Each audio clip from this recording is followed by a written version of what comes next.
So I'm curious to know whether speaking to our guest today will convert someone like me who prefers hot chocolate over tea or coffee into an espresso lover.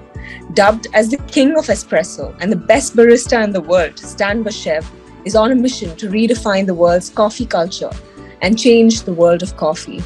I have nothing more to say except welcome. I'm excited to learn everything that we can about coffee. Hello, Stan. Hello.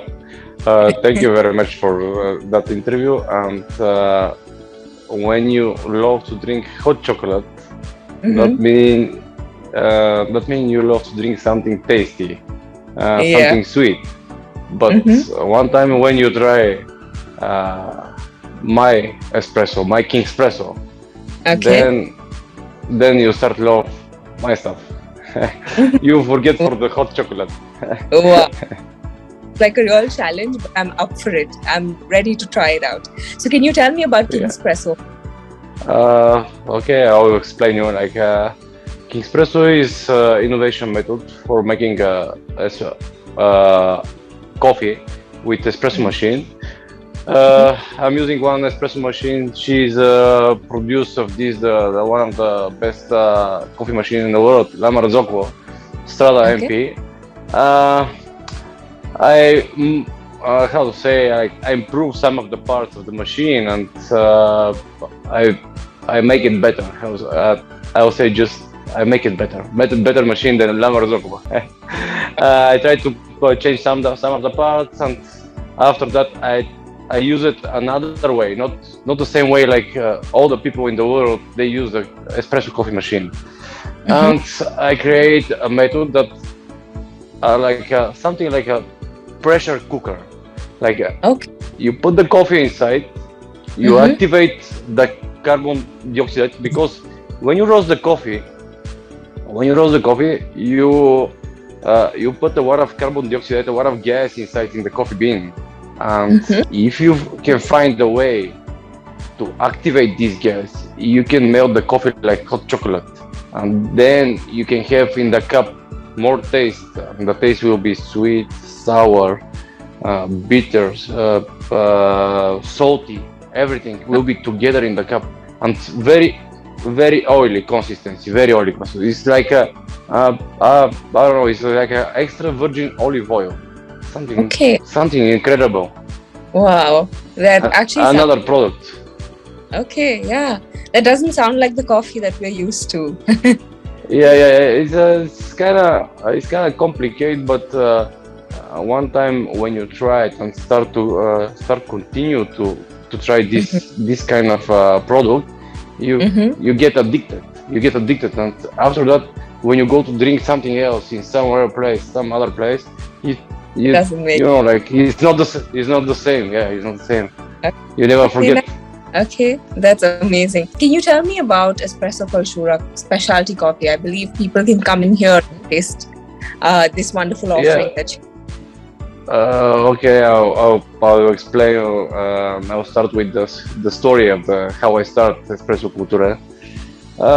It was a long time ago. I started to do coffee like 2010, but Espresso Cultura I started in 2018. I have a friend. One day he just sit next to me and just tell me Stan, you're good in that what you're doing. Why you don't do more professional? Why you don't do something right? Something something perfect. And from 2018, the end of 2019, I decided to open Espresso Cultura in Sofia.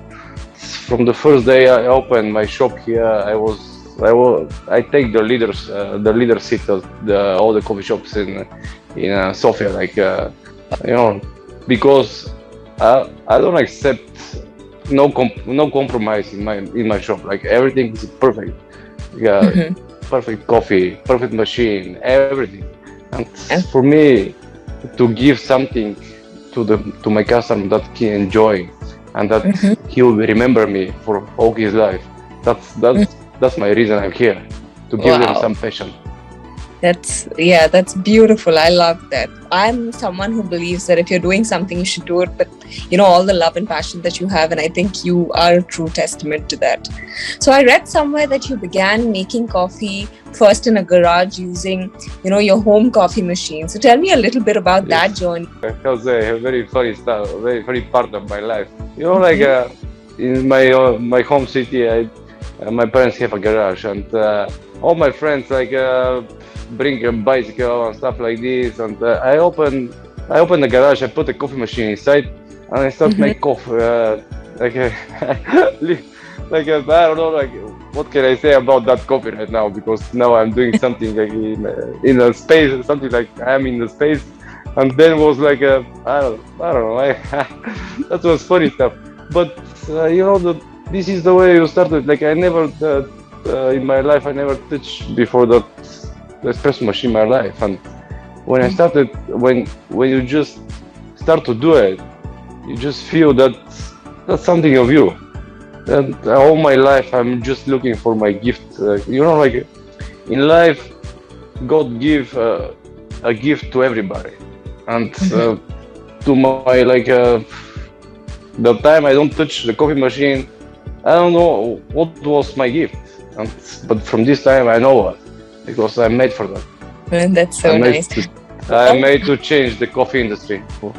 Wow. Yeah. So how long ago was that? The garage coffee maker? This was 2009, I think so. 2009, yeah. Humble beginning. Long time ago. Yeah. Very nice. So something that I keep hearing in your story and your narrative is, I'm a dreamer, or I have a dream. So can you tell me about dreams and, your goal, and how has being a dreamer helped you this far in your journey? When I started in Sofia, I started to be a leader, but it's so hard to explain and to give to the people something different, some different product better than everything else, and how to say, all your life you drink and you eat one kind of food and one kind of drink, and when somebody give you something way better than everything else, and they don't want to believe in that. And I think that's my mission, to make them to believe in something better. And what is my dream? My dream is that a lot of times, I want just to stop, because I want to be like the other people, to go in my home, to not think about coffee, don't think about nothing, just to have my life, to go to holiday, to go with friends to drink, to go to the bars, to restaurants. But this is something else. I'm dedicated to my job, to my work, to my dream, and I cannot stop. I cannot go with friends. They ask me all the time, why don't you came with us? Because all the time I'm thinking about my product, how to improve him, how to make him better. In life, we are here just to make something better. Not to be here to get party. We need to do something better for this world, to leave something after us. I hear that's my dream. This is the sunrise. My dream is, I feel like this. The sunrise, the sun going in your face, so hot, so nice, and you feel it, but you cannot touch it. This is King Espresso. Wow. You always remember that. Yeah. Beautiful. So Stan, please tell me, what is the biggest achievement so far? One of the best one is I have a customer. He's one of the big manager of the most expensive shoes of the trademark. I forget the name. He's from New York. And he came in my shop and he says because in my shop is very expensive. For Bulgaria it's very expensive. It's one coffee is 30 euro per cup. One espresso. One King Espresso is 30 euro. And this is the most expensive coffee probably in Europe. And he came inside and he asked me why so expensive, Stan? I never seen that. He says like I was in 1,000 cities in the world. I was in Mm-hmm. in 100 country, but I never seen so expensive coffee in my life. I told Mm-hmm. him, okay, you came in my shop and you asked me like, for me it will be very hard to explain you to make you to believe. And Mm-hmm. I told him, I'm making one coffee for you, and if you like it, you pay. If you don't like it, don't worry. It's Okay. Christmas time. It's a present. Okay, I'm starting making a King Espresso because it's made for like a 5 minutes, something like this. And I'm giving to him explaining how to drink it. And he's just drink the coffee how I told him. The end, he don't talk. He's just get quiet in the corner and just enjoy it. And I ask him like I'm waiting. I ask him like, what's up, baby? How is my King Espresso? And he's like, man, I never drink something like this before. This is so oily, so tasty. It's like oyster. This is another type of food. This is Mm-hmm. food. This is a meal. And he was so excited. He says like, you don't belong here. You don't belong in Sofia, Bulgaria. You belong for the big cities like New York, like Shanghai, like Dubai, like something big, but not Mm-hmm. here in Sofia. He says, you're an inventor. Like I'm thinking about that for working here. Like this is the only reason I'm still here. Probably people like him, like they came and enjoy my product and enjoy my, all my stories, how I do everything. And that's that's amazing. That's nice. The most amazing time in my life. Mm-hmm. For that I'm Yeah. living. Yeah. Espresso at your store doesn't come cheap, but most of your patrons say that it is worth every cent. So, what is the unique experience that you offer that makes them feel that way? My product, all the people, all the customers I have, because uh, also they have a lot of experience with coffee, and they say the product is you, because Okay. they came and enjoy my product, my coffee, but Mm-hmm. they enjoy my company too, because when you give to the people some emotion, some passion to feel Mm-hmm. what you feel, and when they go out from your coffee shop, they forget they're in Bulgaria, they forget they're Mm-hmm. in Sofia, because the Bulgaria is like the most poorest country in European Union, and people here are sad. But one time when they came here and when they hear about my dream and what I want to do to the world, how I want to, to take all the world to change everything, and Mm-hmm. they when they go out, they feel different. They say like, uh, one of the guys, what he says? He says like, you don't look like Bulgarian. You look like Mm-hmm. Steve Jobs. He says you look like Steve Jobs. You get the same temperature, temporary, like like. Correct. And I told him like, when you see a guy who following his dream, he look like Mm-hmm. this. Correct. And, Very nice. So, I need to ask, like, there is a lot of hype surrounding Starbucks as being like the coffee place of the world. So, tell me, how is yeah. an experience at your store different from Starbucks? What sets you all apart? My story is more like something. Starbucks is a place when you go to drink coffee, Mm-hmm. just normal coffee. Correct. I go to drink coffee, and you can drink something. You can eat something sweet, something like this. But like I cannot explain. The it's the distance between me and Starbucks is like Starbucks in the on Earth. I'm in Mars, something like this. So I'm a different planet. I'm a Uh-huh. different planet. Uh, but everyone have a choice. One time I start to move to the world, so like more fast, like to give them all the knowledge I have for coffee, to give them how to make it, how to produce it.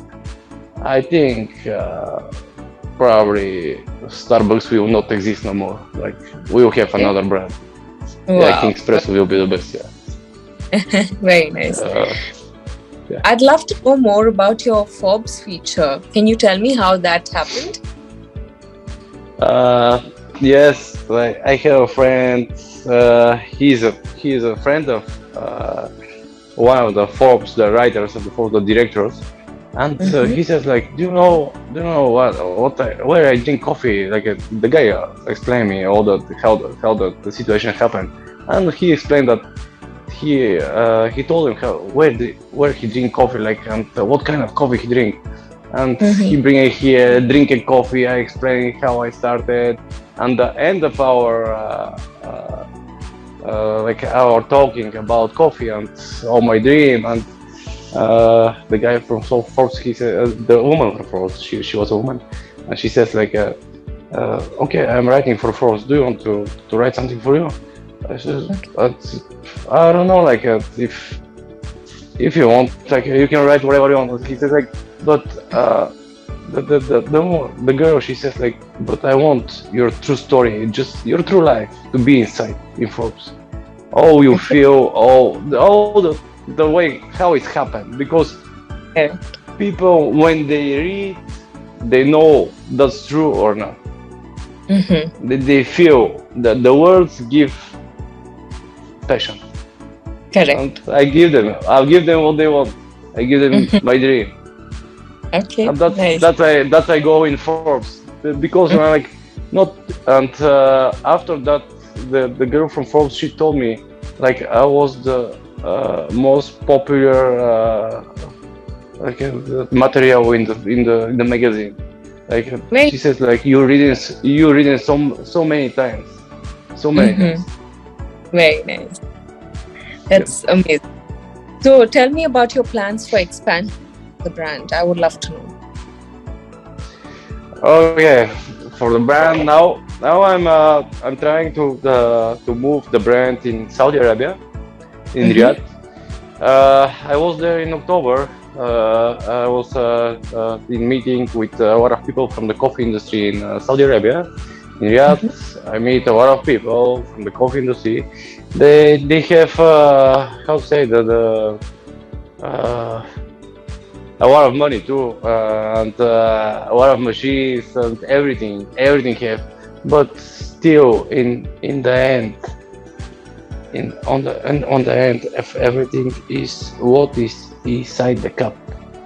It's nothing, no machines.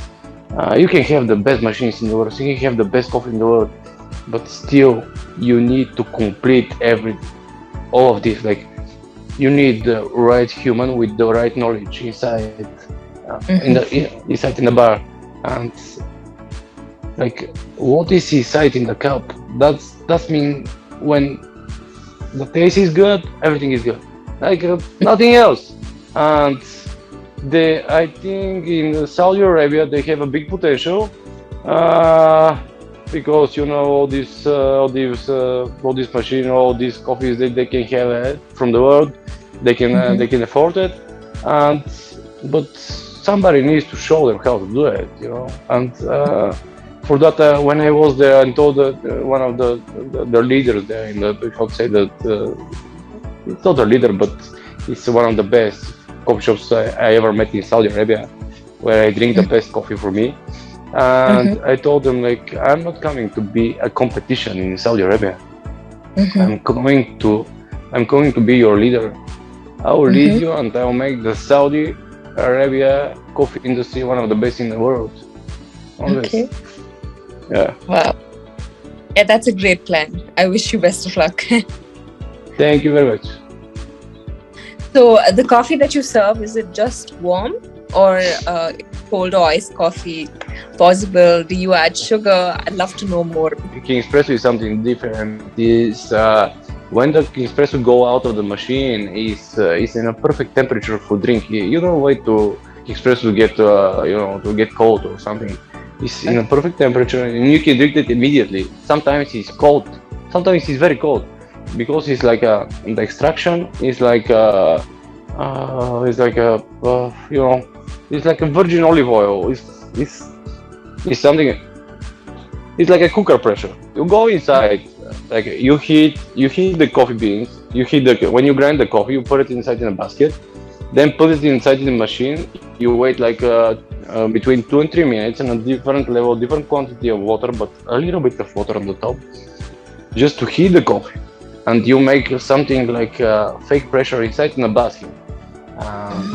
When you activate the carbon dioxide, because the carbon dioxide is the only reason we can have oils from plants. We can have oils from plants. He can break the coffee cell, and he can take all the sugars, all the oils, all the taste from the coffee. And when the coffee starts to relieve all this, we put a very low pressure from the machine to push the top. And all these oils from coffee go down in a cup. And for that, they're cold, and you can drink it. They have so many tastes. You don't need sugar, you don't need milk. I'll give you the best from the coffee, and you don't need sugar and milk for that, for sure. Okay. That's the experience of King Espresso. Yeah, that's another kind of product. Like you can drink coffee with sugar and milk when you go to Starbucks, but when you come to my shop, you drink it the way I give you. So someone can't come into your shop and order like maybe a cappuccino or an iced latte. Like a lot of them, they came and asked me for cappuccino, but when I explained them what I can give them, and when I told them how much it costs for them, they say, okay, I'm gonna try King Espresso.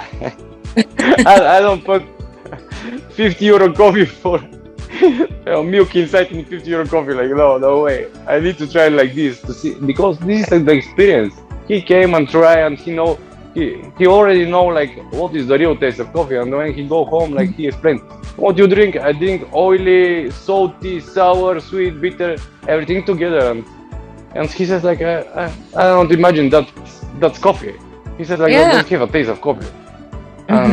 Then he's like, but this is the real taste of coffee. Everything else is just 10%. That I told them in Saudi Arabia, like in the one of the biggest roaster there. I told them, okay, you have everything, but still on the end, inside in the cup is just 20%. But if I came in Saudi Arabia just with two moves, I can make them 50. But if I stay like 3 months, I can make it 80% to be inside in the cup, 80% of taste. And they just look me like this and say only mashallah. They enjoy it a lot. And now I'm trying to go there, and I hope I will go now. I have a conversation with one big company there. They have a lot of hotels and restaurants, and it will be great to work for them, to show them how to do it, and someday to make the most expensive coffee shop in the world in Saudi Arabia. That's what I want to do. Okay, very nice. So a lot of places around the world, I speak because I am Indian, so we have like a very special connect with chai, which is tea, right? Yeah. So how can you make someone who loves tea and is not really that much of a coffee fan love coffee? It's easy to make somebody to love King Espresso, who love tea, than to somebody who love Starbucks to love my product. Okay. Yeah, tea drinkers are easy for me because they love taste. And I can give them a lot of taste and they can enjoy it. Okay. Like they already have this all this exercise with taste and everything, and when they try King Espresso, they enjoy it. Okay. So how many cups of coffee do you have a day? Espresso, King Espresso. Yeah, because every day I'm training and I'm training and I need to try my coffee, because before to give to my customer, I need to try to see to try what I give them to know to explain how all the taste and to give them the direction how to taste it and what they will feel, because when you give them the direction they will feel it. If you don't give them direction how to drink it, what can they feel? Yeah, like it's like all the part is missing. And I drink like something between like 3 and 6 coffees, 16 espresso, yeah, something like this. Sometimes more, but I'm trying to get less. Okay. Imagine that your heart is beating fast all the time. No, because the King Espresso I made is, when you go, when the coffee go out, go out when the water go in the coffee. We don't have water here inside in the coffee. We get only the oils. The water stands on the top. And when you get the oils, you get more taste but less caffeine. And the grammage I use for one King Espresso is like a large, like a 30 grams. But still, like inside in the cup is like less than normal espresso. And you can drink more. That's nice. So I have to ask you one thing, because this is something I've noticed just like looking at the reviews and all. It's hard to find a negative review, but not everyone understands coffee the way that you do. So how do you deal with this negativity that you receive? It doesn't come very often. Yeah, I know. This is this is the hard part. This is the hard part in my job. How to convince them that you make something different, something better. I don't know, that people in this time now, with this COVID situation, with wars, with everything, people don't believe in nothing. But if you have like 5-10 minutes talk with them and you start to explain them, nicely, but, you can convince them, but they need time. People need time. Because a lot of fake things in the world, and people want to use them to make money, to sell expensive things, but they cost cheap, and that's the hardest work here. Yeah, they can give them to explain them that you give them something that deserve the money they pay. Correct. It's hard work, but I can do it. I will say to everybody who have a dream, don't stop, never stop, because this is what God give you, and if you don't follow your dream, and then you just regret for everything. For that, I know it's hard. Like, needs to be hard, because all these lessons in life and all the road you get to your dream is their lessons, needs to be there, because in the end is the sweetness, is the happiest, and then when you think about everything, you see that needs to happen. Correct. Sometimes we people we want to be more fast, but cannot be. That's it. Okay. Great, thank you. It was a great interview. Great chatting. Thank you very much. For sure. Thank you.